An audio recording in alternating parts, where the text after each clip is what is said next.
নমস্কার বন্ধুরা, অভিনব চৈতিস ব্লগে তোমাদের সবাইকে আবার একবার স্বাগত জানিয়ে আজকে নতুন আর একটা ব্লগ শুরু করছি। আজকে রবিবার, তার সঙ্গে মোটামুটি তো তোমরা জানোই আজকে একটা বিশেষ দিনের উপলক্ষে কিছু রান্না বান্না শুরু করছি।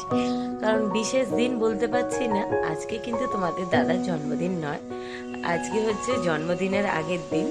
তো যেহেতু রবিবার সুযোগটা পেয়েছি হাতে, কারণ অফিসের দিনে আবার আগামীকাল তোমার দাদা বলেই রেখেছে যে ও সকালবেলা 11টার মধ্যে অফিস বেরোবে। তো অফিস বেরোবার দিনকে সেরকম হুটোপাটি করে রান্না বান্না গুছিয়ে ওঠা যায় না, যেমন ইচ্ছা মতো রান্না করব বলে ভেবে রেখেছি। আর সবচেয়ে বড় কথা কি, ও বেশি পঞ্চব্যঞ্জন খেয়ে অফিস বেরোতে চায় না। তো সেই জন্যে মনে করলাম আগের দিনটা যখন রবিবার পাওয়া গেছে, আজকেই একটুখানি যতটুকুনি আয়োজন করবার সাধ্য আমাদের কুলিয়েছে, আমি আর রিক দুজন মিলে। তো দুজন মিলে সেরকম চিন্তা ভাবনা করে আগের দিনেই রান্না বান্না করে খাওয়াবো বলে চিন্তা করে রেখেছি। কারণ আগামীকাল সোমবার ওর জন্মদিন, সেদিনকে হয়তো শুধু পায়েসটুকুনি রান্না করে দেবো, আর সেটা সকালবেলা উঠে করে দিলেই হয়ে যাবে। তো আমি মনে করলাম আগের দিন বরং রান্নাটা যদি করে দিই, রবিবার ছুটির দিন ধীরে সুস্থে শান্তিতে বসে দুগাল খাবার খেতে পারবে।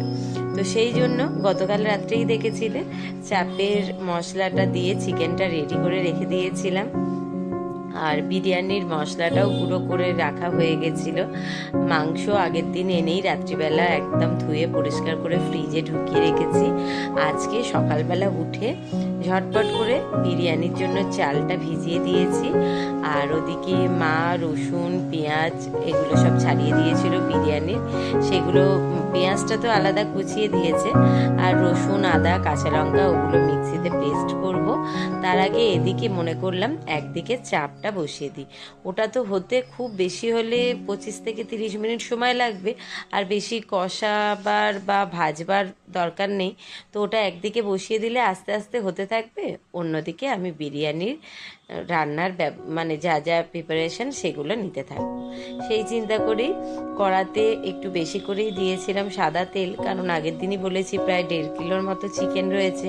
আর চাপটাতে একটু তেলটা বেশি দিতেই হয়, কারণ এতে তো কোনো জল পড়ে না, শুধু মশলাতে আর তেলেই রান্নাটা হয়, আর ঢাকা চাপা দিয়ে ভাপে।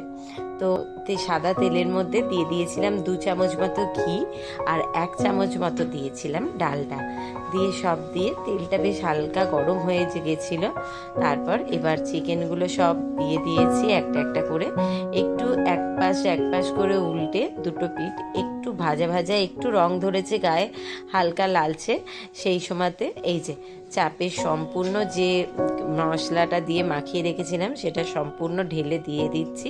এবার আর কিচ্ছু করবার নেই, শুধু ঢাকা চাপা দিয়ে একটু রান্না করতে হবে, আর মিনিট 5 অন্তর অন্তর ঢাকাটা খুলে একটু তলাটা নেড়ে দিতে হবে যেন তলায় না লেগে যায়। আর নামাবার আগে এই যে দুধটা রেডি করে রাখছি জাফরান দিয়ে, এই জাফরান ভেজানো দুধ, একটুখানি গোলাপ জল কেওড়া জল, আর 1-2 ফোঁটা মিঠা আতর দিয়ে নামিয়ে নেব, তাহলেই চাপটা ওদিকে রেডি হয়ে যাবে। আর অন্যদিকে ডেচকিটা বড় জায়গা ছিল, তো ওখানেও বেশ অনেকটা বেশি করে তেল গরম করতে বসিয়েছি। ওখানে বিরিয়ানির জন্য বেরেস্তাটা ভাজতে বসিয়েছি। বেরেস্তার পেঁয়াজটা সুন্দর লালচে রং ধরে গেছে। তবে আজকে যেহেতু খুব হুটোপাটি করে রান্না করব, কারণ দাদা নাইট ডিউটি করে এসে একটু রেস্ট নিয়ে টিফিন খেয়ে আজকে পাড়াতে পুজো প্যান্ডেলের ওখানে যেতে একটু লেট করেছে, তখন ওই ঘড়িতে 11টার মতো বাজে। আর ও যতক্ষণ ছিল ততক্ষণ রান্নার কোনো তোড়জোড় দেখায়নি, শুধু বলে দিয়েছিলাম যে আজকে মাংস আনতে হবে না, সেটা রিককে দিয়ে আমি গতকাল রাত্রে আনিয়ে রেডি করে রেখেছি। বাজার দোকানের কিচ্ছু করবার নেই, যা আছে তাই ঘুরিয়ে রান্না করে নেব। তো দাদাও সেই ভীষণ খুশি, কারণ রবিবার অফিস করে এসছে, তারপর আবার তার চাঁদা তুলতে যাওয়ার ভীষণ তাড়া রয়েছে। তো বাজার করতে হবে না যখন, যদিও চিন্তা করছিল যে যা আছে দুপুরবেলা ঠিকঠাক করে হয়ে যাবে। তো তো আমি বললাম কোনো চিন্তা নেই, সব খুব ভালোভাবে হয়ে যাবে, তুমি বরং এসো। তো সে বেরিয়ে যাওয়ার পর হুটোপাটি করে রান্নাটা বসিয়েছি। তো কিভাবে কত তাড়াতাড়ি সে আসবার আগে একটু চুপি চুপি হলেও সম্পূর্ণ কাজটা গুছিয়ে করে নেবো, সেই চিন্তা করব বলেই আজকে বিরিয়ানিটা একটু অন্যরকমভাবে বানাচ্ছি। এখানে চাপটা বেশ হয়ে এসছে, তেল সম্পূর্ণ ছেড়ে দিয়েছে, গ্রেভি একদম রেডি, আর সেই সঙ্গে চিকেনটাও ভালো সুন্দর করে সেদ্ধ হয়ে গেছে। শুধু ওই জাফরান গোলা দুধটা দেবো আর একটুখানি ওই জলগুলো দিয়ে নাড়াচাড়া করে নামিয়ে নেবো।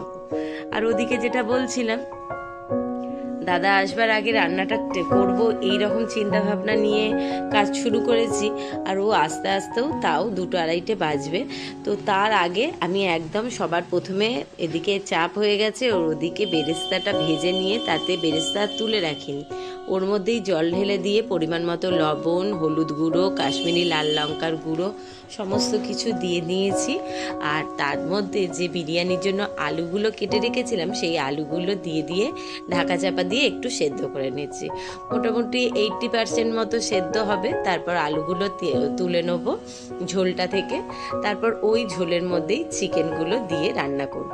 কোনো আলাদা করে ভাজা কষার কোনো কিছু ঝামেলা করব না। এটা সেই এক পাকে যেমন খিচুড়ি রান্না হয় সেই রকমই বলতে পারো, যদিও এটা খিচুড়ি না বিরিয়ানি হচ্ছে, কিন্তু এটাই এক পাকে বিরিয়ানি রান্না অনায়াসেই বলা যেতে পারে, শুধু ভাতটাই আলাদা করে করে নেব। তো এখানে যেহেতু চাপটা হয়ে গেছে, ওদিকে নাবিয়ে দিয়ে হাঁড়ি রেডি করা আছে বিরিয়ানির জন্য। হ্যাঁ মানে বিরিয়ানির ভাতটা বসাবো বলে হাঁড়িটা রেডি করেই রেখেছিলাম, ওটা একদিকে বসিয়ে দেবো। আর এটা আলুর জলটা একটু ফুটে উঠতে আদা রসুন কাঁচা লঙ্কা পেস্ট করে যে তার জলটা বেরিয়েছিল, যেটা পেঁয়াজের রসে, ওটা ঢেলে দিয়ে ওই জলেই আলুগুলো সুন্দর সেদ্ধ হয়ে গেছে। এগুলোকে এবার তুলে নিচ্ছি, যদিও জলটা দেখে মনে হচ্ছে একটু কমে গেছে পেঁয়াজের রসটা, পেঁয়াজ আদা রসুন কাঁচা লঙ্কার রসটা যেটা, এর মধ্যে আরেকটু জল দিয়ে ফুটিয়ে নিয়ে এবার চিকেনগুলো দিয়ে দেবো। কিন্তু যেটুকু পেঁয়াজ একটু আধটু দেখছি হাতা করে পেছন দিয়ে একটুখানি মানে টিপে দিচ্ছি, মানে গলিয়ে দিচ্ছি পেঁয়াজগুলো, যেটুকু একটু চেয়ে রয়েছে সেগুলো মোলায়েম হয়ে যাবে।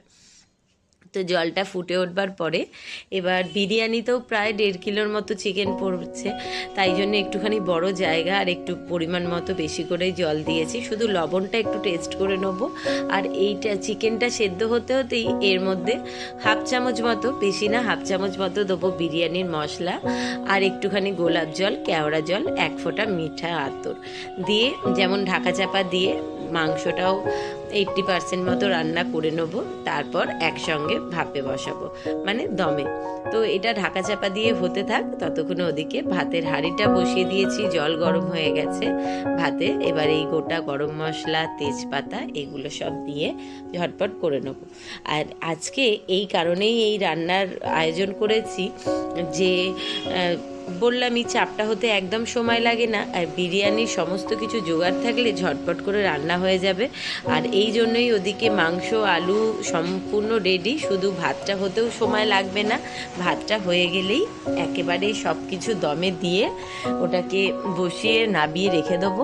মানে আমাদের বাঙালিদের অন্য কিছু থাকুক না থাকুক, আমরা অন্য কিছুতে পারদর্শী কি পারদর্শী নয় সেগুলো পরে চিন্তা করলেও আমাদের জীবনে কিন্তু উৎসব অকেশন মানেই যেটা সবার আগে মনে পড়ে সেটা হচ্ছে খাওয়া দাওয়া। তাই দিন খ্যান অকেশন অনুষ্ঠান পারপাস সকলের মাথায় ঘোরে এই বিশেষ দিনে কি ভালো খাওয়া দাওয়া করা যাবে। তো বিশেষ দিনে ভালো মন্দ খাওয়া দাওয়া করতে সকলেরই ভালো লাগে, ভালোবাসে। তো সেই রকম চিন্তা ভাবনা করতে করতে ইচ্ছা তো ছিল অনেক কিছু করে দেবার। মেয়েদেরই হয়তো মনে হয় যে তার সন্তানের জন্মদিনের স্পেশাল দিনটাকে তার পছন্দের রান্নাবান্না করে সুন্দর করে যেমন সাজিয়ে দেয়, তেমন তার হাজবেন্ডের জন্মদিনেও বেশ পছন্দ মতো অনেক রকম রান্না বান্না করে সাজিয়ে দেবে। কিন্তু সেটা যদিও আমার বরমশাইয়ের ক্ষেত্রে একেবারেই সাজে না, কারণ উনি খেতে ভালোবাসেন সবই, কিন্তু খুবই অল্প পরিমাণে। আর কোনো খাবারই একসঙ্গে অনেক কিছু রান্না করলে সে আবার ভীষণ রকম বিরক্ত হয়ে যায়, কারণ কোনটা খাবে কোনটা ছাড়বে কোনটা বেশি খাওয়া হয়ে যাবে এই নিয়ে তার ভীষণ অস্বস্তি।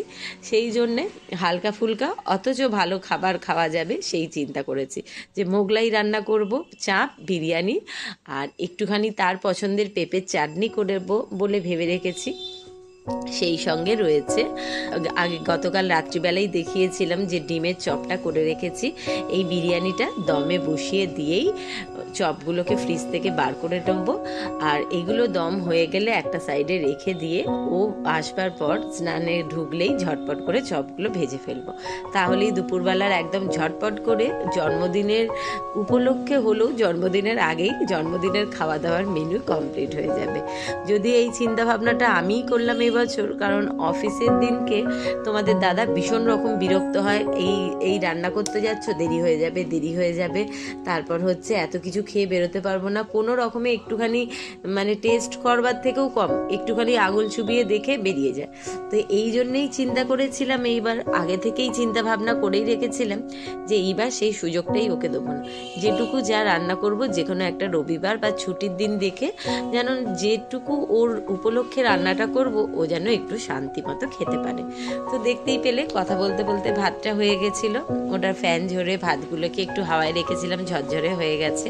আর এখানে তো আগেই আলু মাংস সমস্ত সেদ্ধ হয়ে চিকেনটা রেডি হয়ে গেছিলো। ওটা দুটো জায়গায় আলাদা করে নিয়েছি, একটাতে হাঁড়িতে হবে, একটা ওই ডেচকিতেই হবে। যদিও বড় জায়গা হলে একেবারেই দিয়ে দিতাম, আর একসঙ্গে আর এই সমস্ত ঢালাঢালি করবার ব্যাপার থাকতো না। ওই মাংসর মধ্যেই আলুগুলো দিয়ে ভাতগুলো দিয়ে আর যা সমস্ত মশলা মানে বিরিয়ানির মশলাটা রেডি করে রেখেছিলাম, জাফরান দেয়া দুধের বাটিটার মধ্যেই গোলাপ জল, কেওড়া জল, মিঠা আতর, খোয়া ক্ষীর আর দিয়েছিলাম বিরিয়ানির মশলা, সব দিয়ে রেডি করেই রেখেছিলাম। তো সেটা দিয়ে দিতাম। তো আজকে যেটা একটু তাড়াহুড়ো করে হয়েছে, আজকে আলুটা একটু বেশি সেদ্ধ হয়েছে, যদিও ভেঙে যায়নি কিন্তু বেশ নরম হয়ে গেছে। না হলে আলুটাও 80% কুক হলে ওটা নিচেই দিতাম। তো আলুটা যেহেতু একটু বেশি সেদ্ধ হয়েছে, তো ফার্স্ট লেয়ারে মাংসটা দেওয়ার পর ফার্স্ট লেয়ারে ভাত দিয়ে মাঝখানে লেয়ারে আলুগুলো সাজিয়ে দিলাম। এরপর ওপরে আর একটা লেয়ার দেবো, তাহলে আলুগুলো একেবারে ভেঙে যাবে না। আর ওই নিচে আলু বোগরা, লেবুর রস, টক দই, এই জাফরান গোলা দুধ সব রকম দিয়ে দিয়েছি। ব্যাস, এবার ওপর থেকে বাদবাকি ভাতটা দিয়ে আর এই ইয়েটা দিয়ে দিচ্ছি দুধ গোলাটা, তাহলেই এটা দমে বসাবার জন্য রেডি। দুদিকে গ্যাস জ্বালিয়ে দুটো উনুনে দুটো চাটু প্রিহিট করতেও বসিয়ে দিয়েছি, তাহলেই বিরিয়ানির রান্না কিন্তু একেবারে কমপ্লিট হয়ে যাবে, শুধু দমটুকুনি বসানোর অপেক্ষা থাকবে।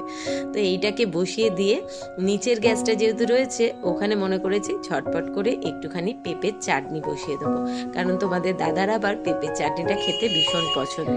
তো এখানে হাঁড়ি রেডি, ওপর দিয়ে একটুখানি বেশি করে গাওয়া ঘি দিয়ে দিচ্ছি, কারণ বিরিয়ানিতে একটু ঘিয়ের গন্ধ না হলে কিন্তু একেবারেই ভালো লাগে না, কি বলো? বিরিয়ানিটা দমে বসিয়ে আর চপগুলো ফ্রিজ থেকে বার করে রেখেছি। দমটা ওদিকে হতে হতে চপগুলো যেটুকু ঠান্ডা আছে ওটা কেটে যাবে, তারপর ঝটপট ভেজে নেবো। আর এদিকে নিচের গ্যাসে এই যে একটা গোটা পেঁপে আনিয়ে রেখেছিলাম, সেটাকে ছাড়িয়ে পরিষ্কার করে আমি ছোট ছোট পাতলা পাতলা করে কেটে রেখেছি। এবার একটুখানি নিচের গ্যাসেই একটা জায়গাতে জল দিয়ে আর এইগুলোকে একটুখানি ফুটিয়ে নেবো, যেন এটা পেঁপেগুলো একটু নরম হয়ে যায়। দিয়ে ওটাকে ঝুড়িতে করে জল ছেড়ে মানে ফোটানোর জলটা ফেলে জলটাকে আজার করে নিয়ে আর ওই জায়গাটার মধ্যেই একটুখানি চিনি শিরা বানিয়ে নিয়ে এই পেঁপের চাটনিটা বানাবো। ওই সেদ্ধ করা পেঁপেগুলো দিয়ে আর তার মধ্যে পরিমাণ মতো সামান্য একটুখানি লবণ দিয়ে আর কাজু কিশমিশ ছড়িয়ে নামিয়ে নেবো। আর ঠান্ডা হয়ে গেলে একটু পাতিলেবুর রস ছড়িয়ে দেবো। ব্যাস, তাহলেই পেঁপের চাটনি রেডি। আর এই পেঁপের চাটনিটা যেহেতু তোমাদের দাদা বেশি পছন্দ করে, তাই আজকে আগে থেকেই ঠিক করে রেখেছিলাম এই চাটনিটাই বানাবো। আর দুপুরবেলা বলতে কি একটু পরেই রিক যাবে একটা আইসক্রিম আনতে। আজকের মেনু রবিবার স্পেশাল, জন্মদিন স্পেশাল, যাই হোক না কেন, মানে আমাদের উপলক্ষ যাই হোক, উদ্দেশ্য কিন্তু খাওয়া দাওয়াই থাকে। তাই ছোটোখাটোর ওপর জমজমাট খাবার দাবারের মোটামুটি সমস্ত রকম তোড়জোড় রেডি। বিরিয়ানি প্রায় হয়ে এসছে, চাপ হয়ে গেছে, চপটা ভাজবো আর চাটনিও হয়ে গেল। তো দাদা এখনও আসতে অনেক দেরি আছে, ঘড়িতে সবে মাত্র 2টো বাজতে যায়। আর এদিকে আমার মোটামুটি কাজকর্ম সম্পূর্ণ কমপ্লিট, রেডি হয়ে বসে তাকে আজকে একদম তাক লাগিয়ে দেবো। সে আসবার আগে না জানিয়েই সম্পূর্ণ ব্যবস্থা গুছিয়ে ফেলেছি। তো যাই হোক, ভিডিওটা তোমাদের দেখে কেমন লাগলো সেটা কিন্তু অবশ্যই কমেন্ট করে জানিও কমেন্ট বক্সে। সেই সঙ্গে কে কোথা থেকে দেখছো ভিডিওটা সেটাও কিন্তু জানাতে একদম ভুলো না। ভালো লাগলে একটা লাইক করো, বন্ধু বান্ধবের সঙ্গে শেয়ার করো। যারা ইউটিউব থেকে দেখছো তারা চ্যানেলটাকে সাবস্ক্রাইব করে দিও, পাশে থাকা বেল বাটনটাকে অল করে দিও। আর যারা ফেসবুক থেকে দেখছো তারা পেজটা ফলো করো। চাটনি হয়ে গেছে আর কাজু কিশমিশ দিয়ে নামিয়ে নিয়েছি, শুধু একটু পাতিলেবুর রসটা দিয়ে দিলাম। একটু ঠান্ডা হয়ে গেছে, এইবার দিয়ে এটাকে ঢাকা চাপা দিয়ে রেখে দেবো। তো চলো আজকে এখানেই শেষ করছি, টাটা।